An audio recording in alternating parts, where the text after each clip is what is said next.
Kumuha ako ng bahay sa isang kilalang subdivision. Tapos na ako sa pagbabayad ng equity at halos malaki na rin yung naibayad ko sa pinakakapital ng bahay. Iniisip ko kasi kung dapat ko bang isama ang mama ko at yung asawa niya or ako na lang. Medyo feeling ko kasi is pabigat sila sa buhay ko. Gaya ng ako lahat yung nagbabayad sa bahay, nagbibigay ako since nakikitira ko like kuryente, tubig, food at laba. Gusto ko lang kasi na sana matuto naman sila na wag umasa sa akin. Napakadami ko nang binigay sa kanila. Gaya na nag-loan ako ng pangpuhunan nila tapos pinautang lang ni mama sa isa kong friend niya na hindi naman siya binayaran. Tapos ngayon nanghihingi na naman ng mama ko sa akin ng pera pangpuhunan. Gusto ko sanang matuto sila on their own lalo na't ngayon na may anak na ako. Lalo na't single mom din lang ako. And sa totoo lang, bukod tanging ako lang yung nagbabayad ng lahat. Dapat talaga kukuha ako ng katulong sa anak ko pero sabi ng mama ko wag na lang daw at siya na lang daw yung mag-aalaga. And then yung bayad kong 5K sa katulong ay sa kanya na lang daw. So ayun nga, siya na lang din yung nag-alaga ng anak ko. Kung tutuusin, kung sagot ko ng lahat sa bahay, dapat sana hindi na siya nagpapabayad pa sa bata kasi apo rin naman niya yon. Kasi kung tatanggapin ko siya na mag-aalaga ng anak ko, kasama ko pa rin siya sa bahay namin, kasama rin ang asawa niya. So parang hindi rin ako nakatipid. At para bang sa akin na lang talaga sila nakasandal. Kumbaga nasanay na sila na ako ang lahat ang gumagawa ng paraan. Gusto ko na lang sanang magkanya-kanya kami para matuto naman silang pahalagahan ng pera. Simula nung makasama ko sila, hindi na rin talaga ako nakaipon para sa sarili ko. Sana Mami Lynn, maintindihan niyo yung pinupunto ko. Hindi naman sa pagmamaramot pero sumosobra na rin kasi. From our letter sender,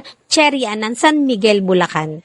Medyo masakit lang talaga yung word na pabigat. Kahit yun yung feeling mo, sarilinin mo na lang. Wag mo na lang isama kung talagang mabigat sa loob mo. Naiintindihan ko rin naman na minsan talaga kailangan din natin ng freedom. At kung may pera ka naman, ibigay mo na lang yung hinihingi nilang pang negosyo para naman may pang start sila. Ipaliwanag mo na sinupin dahil wala ka namang laging ibibigay sa kanila. Dahil nga nang nakabukod ka na. Kumuha ka na lang ng katulong na mag-aalaga ng anak mo. Kasi pag mama mo pa, tapos ganyan yung pakiramdam mo sa kanya, hindi rin magiging maganda sa inaraw-araw at kawawa rin naman yung anak mo. Mas mainam na walang samaan ng loob yung paghihiwalay nyo. At eto naman yung real talk advice ng Mami Lynn nyo. Sa kwento mo, mukhang walang work yung stepfather mo. Baka dun ka naiinis. At kung hindi naman, ang pinakamaganda mong kausapin ay yung nanay mo kasi total nanay mo naman siya. Sabihin mo sa pinakamagandang paraan ng pagpapaliwanag kung bakit gusto mong magsolo sa pamumuhay. At kung humingi man talaga sa'yo ng pampuhunan, tiyak ko naman na hindi yun ang magiging last na hingi ng mother mo. At isa pa, kung wala namang work yung kinakasama ng ina mo, kausapin mo rin yung nanay mo tungkol doon. Siya kasi yung asawa kaya dapat katuwang din siya ng mother mo sa buhay. In fact, kung pareho kayong may work, magkakatulungan pa nga kayo. Lahat naman kasi nadadaan sa magandang usapan Just learn how to control her. At lagi mong tatandaan at wag mong kakalimutan. Siya pa rin ang nanay mo. Life is too short. Make them happy. Just let them know how your money works.